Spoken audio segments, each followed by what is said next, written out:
तर बघा, सरकारनं जर एखादा प्रामाणिकपणाने निर्णय घेतला तर तो गोरगरिबासाठी प्रामाणिक राबवला पाहिजे. त्याच्यात पूर्वनियोजित काही षडयंत्र करून कट नशी गेला पाहिजे. माझा समाज खूप दिवसापासून हाला कष्ट सहन करतो आणि आम्ही गोरगरिबांनी लढून, लाखो करोडो लोकांनी लढून ते आरक्षण मिळवलंय आणि सरकार देणार तुम्हीच आणि प्रमाणपत्र रद्द करायचा घाटकोन तुम्हीच घालणार. एकतर माझा समाज प्रचंड अडचणीत आहे. गोरगरीब शिक्षणापासून वंचित आहेत, नोकऱ्यापासून वंचित आहेत. माझा समाज, समाजाचे सगळे नेते सुद्धा, सामाजिक राजकीय सगळे संघटनांचे सगळे अभ्यासक, पदाधिकारी, समन्वयक, मराठा सेवक सगळे एकत्र आले आणि तुम्ही आरक्षण द्यायला सुरुवात केली आणि रद्द करायला पण तुम्ही सुरुवात केली. इतका नीचपणाचं वागणूक नसावी. तुमचाच या बीडचा स्वामी आणि आमके तमके ते कलेक्टर, डेप्युटी कलेक्टर आहेत. अरे यांना पत्र दिलंय बावनकुळेंनी.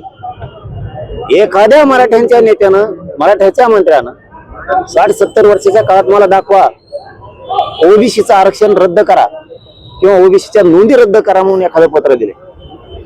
बावनकुळेंनी पत्र काढलंय नोंदी रद्द करा.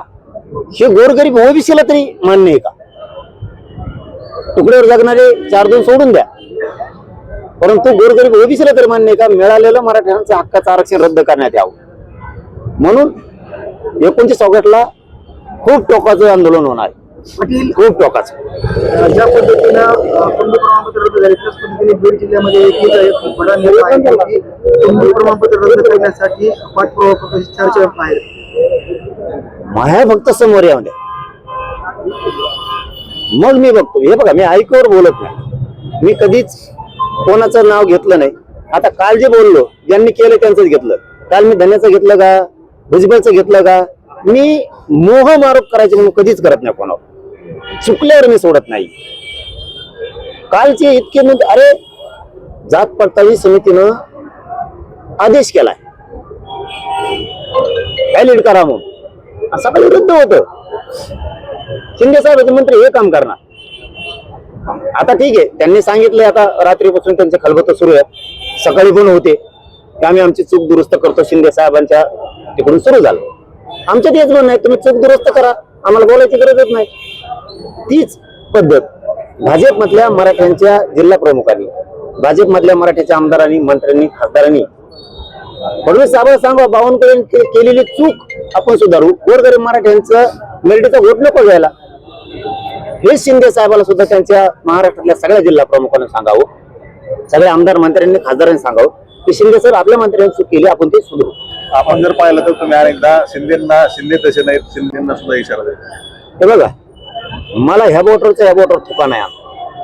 मी केलं म्हणलं की केलंच म्हणतो. मी माझ्या मराठा समाजाशी प्रामाणिक राहणार आहे, नेत्याशी, मंत्र्याशी नाही. त्यांनी चूक केली, ती चूकच सिद्ध करून दाखवली. चूक केली तरी बोलत राहून देतो मराठी इकडे फाशीवर सोडून, असं माझ्याकडून नाही होऊ शकत. म्हणजे मला ज्या टोकाला जायचं असेल ती वेळ आली तरी चालत, पण मराठा समाजात नुकसान नाही होऊन देऊ शकत. मग जे व्हायचं असेल ते होईल आणि माझी लढायची तयारी त्यांच्यासोबत कोणत्याही ताकदीने. जरांगे पाटलांनी जे आरोप केले त्यानंतर मी नार्को टेस्टला तयार आहे असं बावनकुळे. अरे ते उलट झालं. तिथं मी म्हणलो ते आणखी पुढे गेल्यावर वाक्य येते, बावनकुळेचं नार्को टेस्ट नाही, 15 लाख ज्या अधिकाऱ्यांनी मागितले ते विषय, ते जोडताना त्यांना जोडलं. याचा अर्थ त्यांची चूक नाही असं नाही. नार्को टेस्टचा विषय त्यांचा नाहीये, फक्त त्यांचा विषय पत्र काढलं त्यांनी त्याच्यात. याचा अर्थ दोषी नाही का? अजिबात नाही. गंगाखेडला सुद्धा त्यांनीच फोन लावला. याच्यासाठी मंत्री नसतं बाबा. मंत्री कशासाठी असतो? इतकी जात ठचून भरली तो.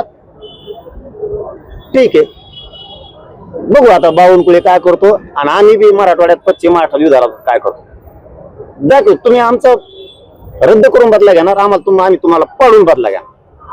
आता तुम्ही भाजपला इशारा देताय उमेदवार पाडण्याचा. दुसरीकडे मंगेश हसन यांनी देखील इशारा दिलाय, भाजपच्याच काळात ओबीसीचं नुकसान झालं, आपचं आरक्षण गेलं, राजकीय आरक्षण गेलं, शैक्षणिक आरक्षण गेलं. त्यामुळे आता 2029 मध्ये ओबीसी देखील भाजपला हात दाखवतील असं म्हणतात. मोजत नाही, मी गिनीतच नाही किती किती गजात.